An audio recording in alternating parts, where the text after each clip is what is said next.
Tom, if you would, tell us a bit about yourself. I know that you were a Pulitzer Prize nominee earlier in your career.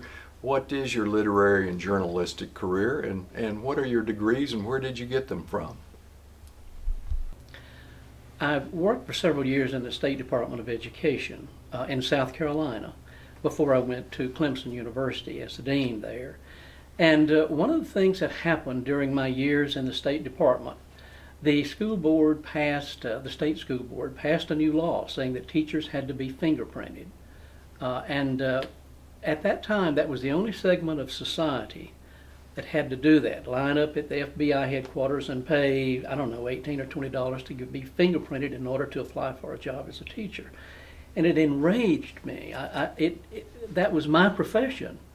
And, you know, I kept thinking, if you look at child abusers and the criminals and that kind of thing, school teachers don't rank very high up there. So I wrote a series of newspaper articles.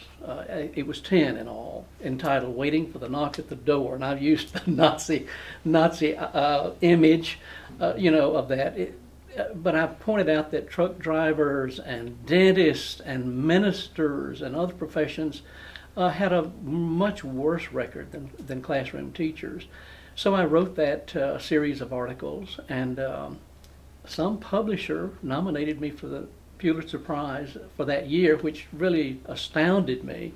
And I didn't win, of course, but I never thought I would. I was, I think, one of the New York Times reporters who was on the front lines of the war at that time, won that year. But it was certainly an honor to be nominated for that.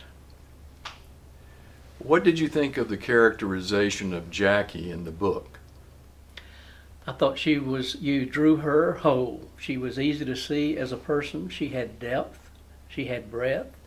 You know, more and more, Glenn, today literature is centering on character, because with special effects are not special anymore. Anything can be done to anything, and with images of movies and that kind of thing. So more and more people are turning to characters in their books, and you've certainly done that in this one.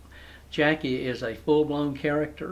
I've often wondered what it would be like to, you know, F. Scott Fitzgerald said, "The rich are very different from me and you." And I'm sure he was right. And I wondered, as I read that book, what would it have been like to have met her for the first time, because she's bigger than life. And I suspect that's how you portray her. She's a moving force throughout the book. And I wondered your impressions when you first met her as a human being and as a person. You seemed to be fond of her, actually. It comes through in the novel. You weren't as graphic with her as you probably could have been. She would have been an easy target because there is so much to her. But I think you treated her fairly and well, and you certainly framed her perfectly in her role in the book. It was a pleasure to have met her in that sense.